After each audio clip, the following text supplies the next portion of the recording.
This is FlipTV News. I am Peculiar, and here's the latest from the Nigerian Senate. There was high drama at the Nigerian Senate on Thursday as Senators Adams Oshiohomhole and Ali Ndume clashed during the screening of President Bola Tinubu's 65 ambassadorial nominees. At the center of the heated confrontation was a nomination of former presidential aide Reno Omokri. Tension rose after Senator Oshiohomhole attempted to raise concerns about Omokri'S nomination. He insisted he had the right to air his views, saying he would not be intimidated by anyone's questioning the list. But Senator Ndume, known for his strict adherence to parliamentary rules, quickly interrupted, insisting that Oshiohomhole's comment could only proceed if backed by a properly seconded motion. According to Ndume, without that, the motion was dead. The confrontation escalated when Oshiohomhole raised his voice, appealing to committee chairman Senator Abubakar Bello for protection, while insisting his comments were in public interest. Ndume responded sharply, saying there was no formal petition before the Senate and warning that the Senate is not a joke. The dramatic exchange soon turned personal, with Oshiohomhole referring to his experience as former governor, while Ndume fired back that he became a senator long before Oshiohomhole ever imagined joining the chamber. Chairman Bello repeatedly intervened to restore order and remind the lawmakers of proper procedure. Throughout the heated back and forth, nominee Reno Omokri remained composed as he observed the altercation. Thursday's incident followed another embarrassment during Wednesday's screening session when Ambassadorial nominee Emmanuel Adeyemi, representing Ekiti State, struggled to recall the names of all three senators from his home state. All staff members attempted to look up the answer on Google, drawing criticism from lawmakers who questioned the preparedness of the nominees.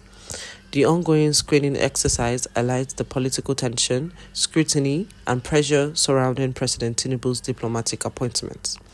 You're watching FlipTV News. Stay with us for more verified updates from Nigeria and across the world.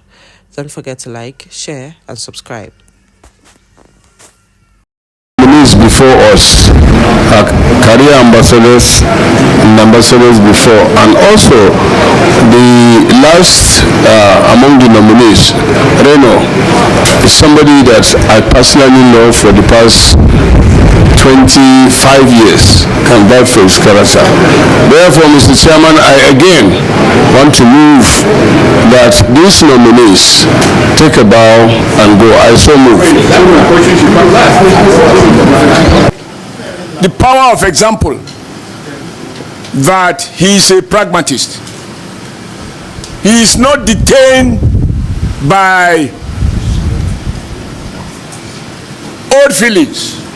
You may have doubt, suspicion about anyone until you have the opportunity to so perform. Indeed, you don't know anyone until you give him the driver's you hand over to him the steering of a vehicle.